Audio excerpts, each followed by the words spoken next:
بسم الله السلام عليكم ورحمة الله تعالى وبركاته. لما سومالي وين ميل بدون كجوكتان الله وين وحنا خرجين يا عافمات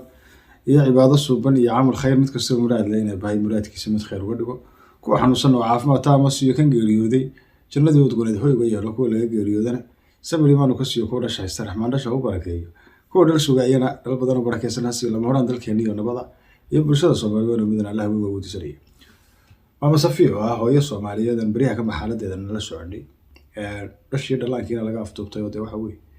dhibaato ay halka uga timi qaarkoodna ahaan noqdeen kuwa ma garanaysa ay dhigaan u dhigeen dibadda ka aaday iyadina ahayd mid xabsi ku wajahan oo damaanad dibadda ku joogtay ayaa hadaba xabsigii waxa ku celiyay kuwii damaanad ku soo siitay ya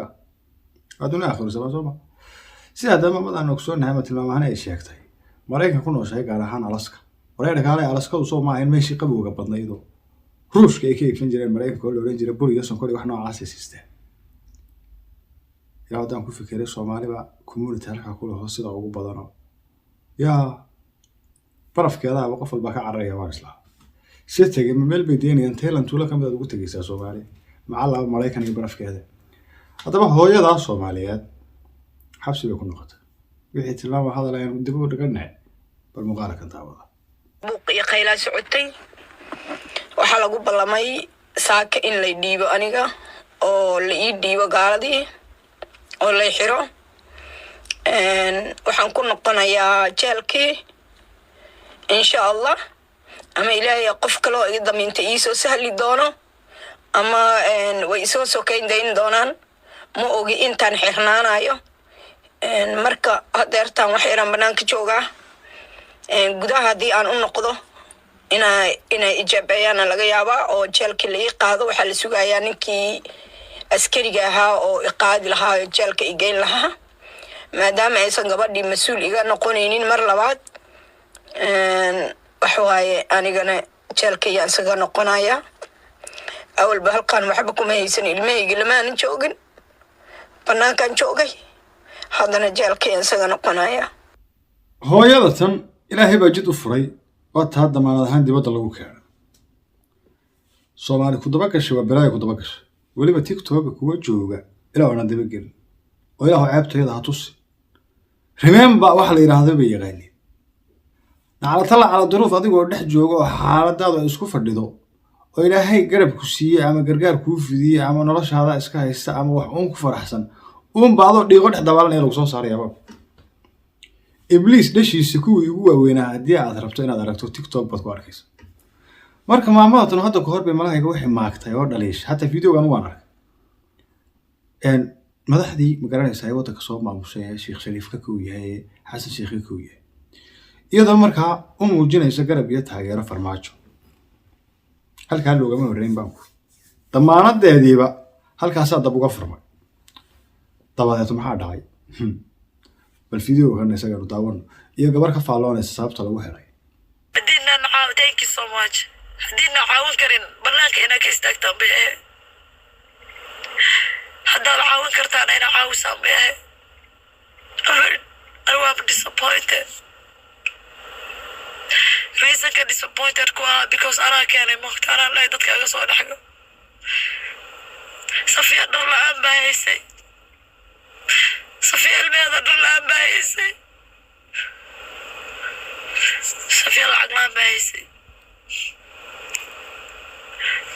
Safiya waxaa haysay dhallaan dhallaan baa haysay how many million way Darod 18 million iyo wixii la isku sheegay where is Darod ilmahaas Darod way gabadhoodii xabsi bay ku celiyeen shalay khalad ay samaysay ugu celiyeen away Darod 22 million where are you guys 22 million you put her back in jail ilmihiin iyo baxar gelisay ilmihiin awal bayo khayr layno de farax baa dhalay 18 million away markaan ogaa 18 million bay ayeen 18 million baa dhasheen hooyada ilaahay qalbigeeda ha qaboojiyo oo dhasheedii dhalaankeeda nabad ha ugu keeno waxaan arkayay dad Soomaaliyeed oo dhaliilo u jeedinaya tilmaamo gaar ah ka bixinaya maalin la dhaliilo maanta ma maalin la ficshamo maanta ma kan dhaliilaya oo ficilaya haduu yahay mid ku dhaliilaya Xasan maxaad wax uga sheegtay iyadoo waa lahay haddii uu yahay mid magaranaysaa dee la farmaajo iyo fariintiisa ahna waxa weeye waa u dhaliyo hooyo.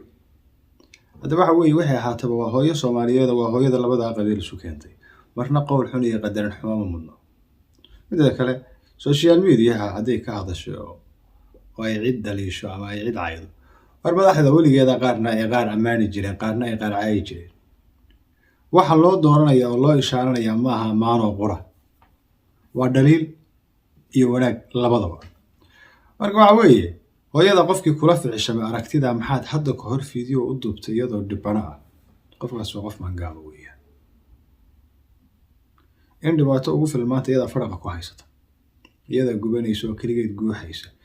iyada waxa laga yaaba xataa hadday doonto inaan miyir qabin. war inagu horta dee dad badan baan waxaan u haysanaa inaan miyir qabno oo waxa weeye lala xifaaltamaya.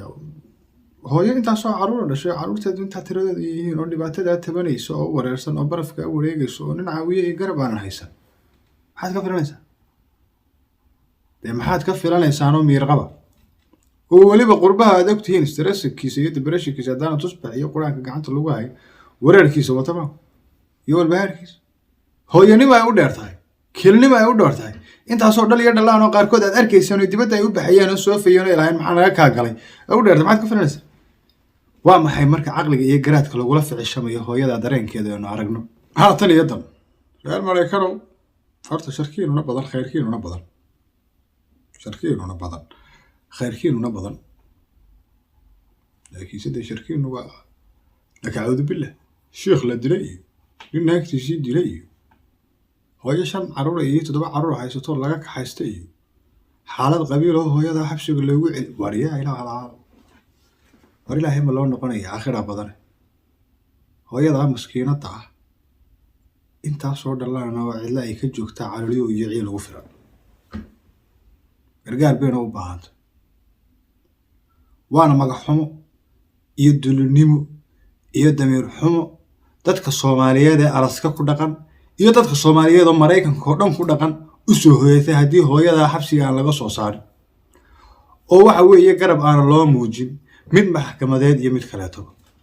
hataa qarashka waxa weeye reer Yurub iyo bulshada kale oo Soomaaliyeed baa kala qaybsanaysa, meel kastoo magaranaysa wax loogu diri karo muujiyo oo bulsho u soo saar loo yar u qabata oo magaranaysa ay garab istaagto oo xaaladeeda dadaal ka muujisa. haddii kale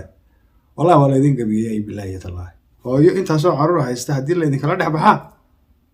oo xabsi ugu hooyataa, فرام بدو بهذي ألقي سحرة الساجدين وقالوا آمنا برب العالمين. والله يبان وأعوذ برب الفلق من شر ما خلق ومن شر غاسق إذا وقب ومن شر النفاثات في العقد ومن شر حاسد إذا حسد ومن شر حاسد إذا حسد وبيه سمسم قامه ويظهر له يقول ماذا آخري أدون بالإيمان بيناتي مقام يشرف يملقى معنى صوماليات بيناتي وأنا وح قدب قلني ما أويا أي مسكينة ده حنوسان وحاول أنت سو عروض لقى نحساري هذا اللي ما أنت تبغى لقول في عجبة يا ولا وشي رجع واحد دون على الشاب إلك دون عن همتها وسرق لكن هوين إن هذيك حبس يسكت على لسانه واحد يشون يعني ويدينك واحد إلك سلدوني أنا ويدينك وأنا عيب رجع واحد وين يعني لو كلا هاد رجع يدمر هو يدا سوا هو يسوى ماليات تعدي جاي يعريس كمان تي حبسي وكلهم يلقوني سنة مدي جيس معها ومدو باهن دريال ومدو باهن درج ومدو باهن دعاء ومدو باهن طلقات رجع ويا إلهي ما مضى عرورت هذا قلوبت هذا قبل جيدا أنا وصف ذي حبسي